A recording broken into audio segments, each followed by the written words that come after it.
নমস্কার বন্ধুরা, এই মুহূর্তে বাংলার এসআইআর নিয়ে বিরাট বড় আপডেট আসছে।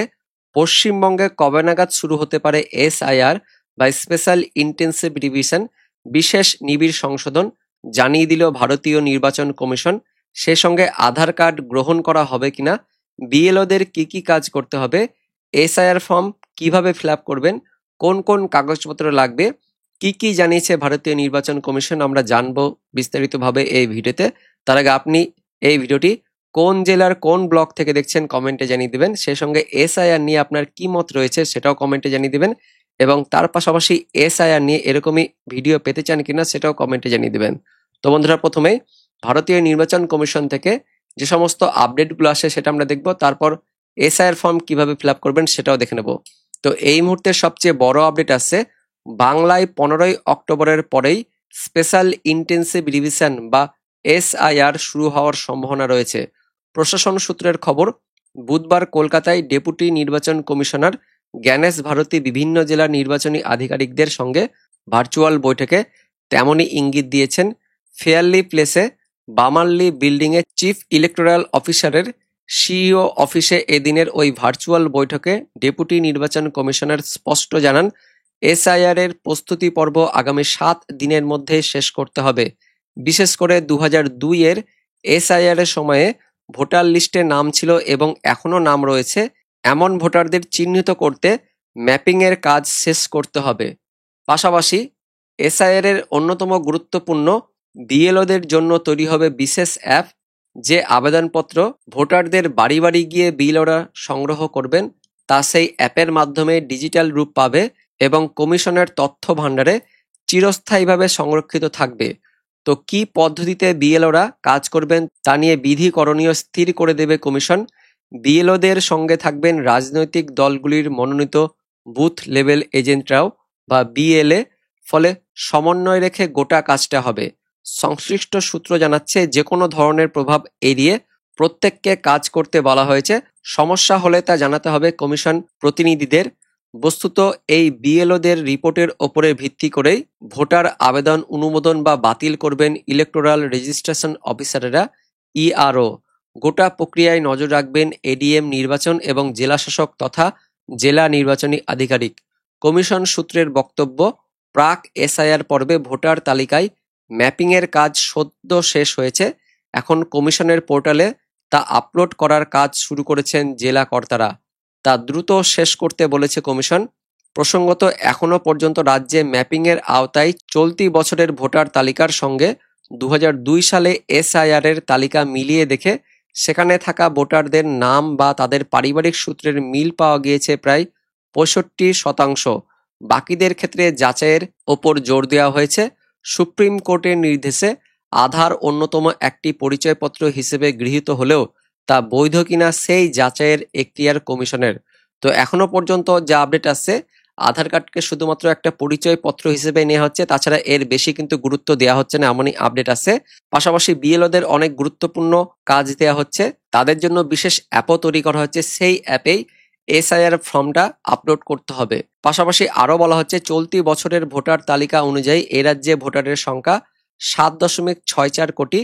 কমিশন সূত্রের বক্তব্য, যে আবেদনপত্র ভোটারদের পূরণ করতে হবে তার একটি থাকবে সংশ্লিষ্ট ভোটারের কাছে আর অন্য আরেকটি সংগ্রহ করবেন বিএলও অফিসার।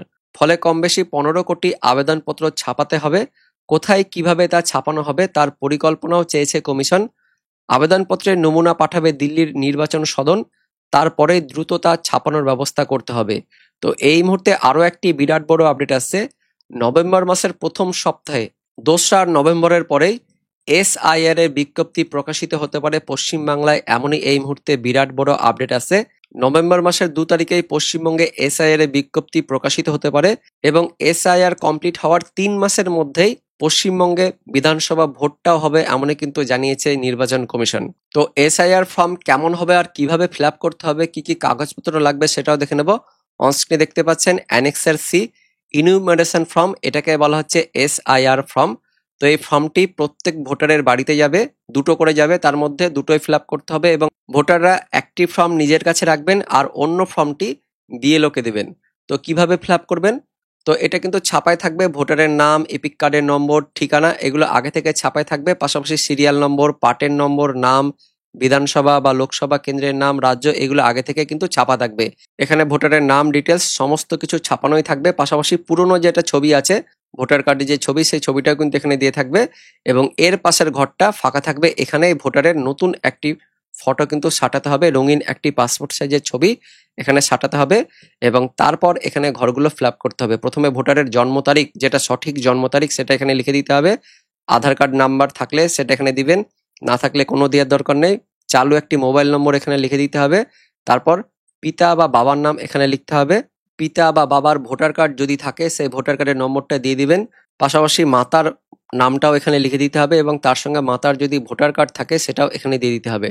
তারপর সেই ভোটারের যদি স্ত্রী বা স্বামী যদি থাকে, অর্থাৎ বিবাহিত যদি থাকেন, সেক্ষেত্রে তার নাম দিয়ে দিতে হবে এবং তারও যদি ভোটার কার্ড থাকে সেক্ষেত্রে এখানে ভোটার কার্ডের নম্বরটা লিখে দিতে হবে। এবার এখান থেকে আপনাদের কাগজপত্র কিন্তু দিতে হবে। তো ৩ ধরনের কাগজ কিন্তু এখানে দেওয়ার অপশন দেওয়া রয়েছে। প্রথমে বলা আছে ১৯৮৭ সালের আগে যাদের জন্ম তাদের কিন্তু এই ঘরটায় টিক দিতে হবে। তারপর ১৯৮৭ সাল থেকে ২০০৪ সালের মধ্যে যাদের জন্ম তাদের এই ঘরটায় টিক দিতে হবে। আর ২০০৪ সালের পরে যাদের জন্ম তাদের কিন্তু এই ঘরটায় টিক দিতে হবে। তো ৮৭ সালের আগে যাদের জন্ম তাদের এখানে টিক দেওয়ার পর যে কোনো একটা কিন্তু ডকুমেন্ট দিতে হবে। কি বলা হচ্ছে যে নিচে দেওয়া লিস্ট থেকে নিজের জন্য যে কোনো একটি ডকুমেন্ট দিতে হবে যেখানে জন্ম তারিখ অথবা জন্মস্থান লেখা থাকবে। তো সেই কাগজগুলো কি কি সেটা আপনাদের আমি পরে দেখাচ্ছি। পাশাপাশি আরো বলা হচ্ছে ৮৭ সাল থেকে ২০০৪ সালের মধ্যে যাদের জন্ম তাদের ক্ষেত্রে এই ঘরটায় টিক দিতে হবে এবং সেক্ষেত্রে সেই ভোটারের নিজের একটা ডকুমেন্ট দিতে হবে। পাশাপাশি বাবা অথবা মায়ের যে কোনো একজনের ডকুমেন্ট দিতে হবে। আর ২০০৪ সালের পরে যাদের জন্ম তাদের ক্ষেত্রে কিন্তু এই ঘরটায় টিক দিতে হবে এবং সেক্ষেত্রে সেই ভোটারের নিজের ডকুমেন্ট দিতে হবে, তার বাবারও ডকুমেন্ট দিতে হবে, তার মায়েরও ডকুমেন্ট দিতে হবে। ভারতের বাইরে যদি জন্ম হয়ে থাকেন সেক্ষেত্রে এই ঘরটা দিবেন, নাহলে এই ঘরটায় টিক দেওয়ার কোনো দরকার নেই। এবং পাশাপাশি নাগরিকত্বের রেজিস্ট্রেশন সার্টিফিকেট যদি থাকে সেটা এই ঘরটায় টিক দিবেন। তো এই দুটো ঘর কিন্তু কোনো কিছু করার দরকার নেই। পরের দিকে চলে যাবেন, নিচের দিকে দেখুন এখানে তারিখ লেখা থাকবে, তারিখ দিয়ে দিবেন, স্থানের নামটা লিখে দেবেন, পাশাপাশি সেই ভোটারের টিপসই অথবা কিন্তু তার সইটা এখানে করে দেবেন।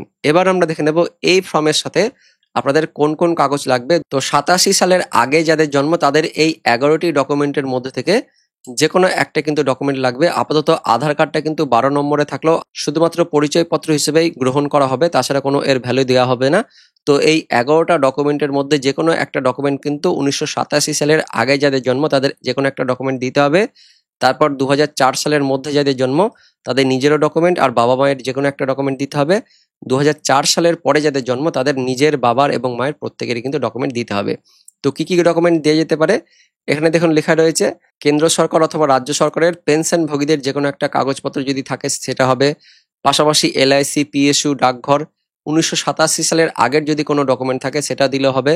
এবং সব থেকে ভালো যেটা ডকুমেন্ট সেটা হচ্ছে জন্ম সার্টিফিকেট। জন্ম যদি সার্টিফিকেট কোনো কারোর থাকে তাহলে সেটা হচ্ছে সব থেকে ভালো ডকুমেন্ট, সেটা দিলে হয়ে যাবে। পাসপোর্ট যদি কারোর থাকে সেটা দিলে হবে। পাশাপাশি স্কুল সার্টিফিকেট অর্থাৎ শিক্ষাগত যোগ্যতা সার্টিফিকেট, তারপরে মাধ্যমিক পাস, উচ্চ মাধ্যমিক পাস সার্টিফিকেট, তার সঙ্গে কলেজ পাস সার্টিফিকেট, এই সার্টিফিকেটগুলো থাকলেও কিন্তু আপনাদের ডকুমেন্ট হিসেবে গ্রহণ করা হবে। এবং তার সঙ্গে স্থায়ী বসবাসের শংসাপত্র অর্থাৎ ডোমিসাইল সার্টিফিকেট যদি থাকে সেটাও গ্রহণযোগ্য হবে। তার সঙ্গে বন অধিকার সার্টিফিকেট গ্রহণযোগ্যতা পাবে। পাশাপাশি এসসি, এসটি, ওবিসি যেটা কাস্ট সার্টিফিকেট সেই সার্টিফিকেট থাকলেও গ্রহণযোগ্যতা হবে।